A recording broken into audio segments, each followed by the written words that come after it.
Here at Scott Legal, we know the ins and outs of immigration. We are here to help you navigate the oftentimes complex road in achieving your immigration goals. We have new immigration videos every week. If you are new to the channel, please hit the subscribe button and bell. You can also sign up for one of our webinars, or get a free immigration guide, by clicking the link below. In today's video, we'll be answering the following question. Do I meet the 1-year foreign employment for the L-1 visa? Let's find out. The L-1 visa permits a U.S. employer to transfer an employee, with specialized knowledge relating to the organization's interests, or a manager or executive, from one of its affiliated foreign offices to one of its offices in the United States. One of the L-1 visa requirements is that the employee coming to the U.S. must have been working for the qualifying organization abroad for one continuous year, within the 3 years immediately preceding his or her admission to the United States. Let's look at an example. If you are applying for an L-1 visa in August 2023, the relevant 3-year period to meet the foreign employment requirement would be from August 2020 to August 2023. You will need to show that you worked for the foreign entity for one continuous year in this 3-year period. You can submit evidence such as the foreign equivalent of U.S. W-2s, payroll, pay stubs, or bank statements showing the receipt of salary payments during this 1-year period.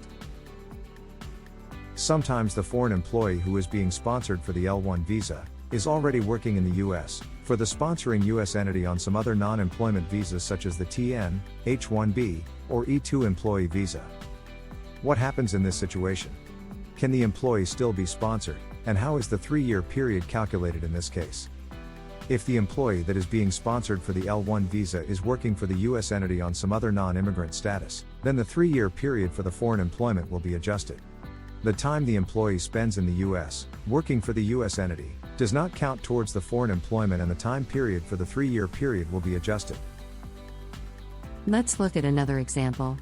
You have been working for a U.S. company in TN status for the past 3 years in the U.S. The U.S. entity is now sponsoring you for an L-1 visa, but you are wondering if you will meet the foreign employment requirement. You would also like to know how you'll prove that you worked for the foreign entity for one continuous year, in the past 3 years, if you have been working in the U.S. for the past 3 years and not for the foreign entity.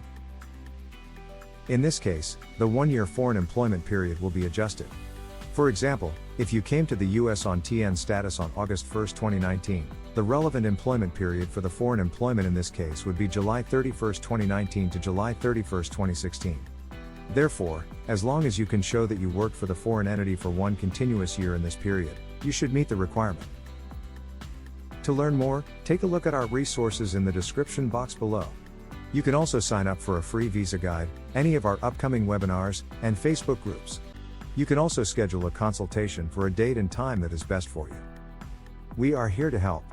You can contact us by calling 212-223-2964 or by sending us an email. We look forward to hearing from you.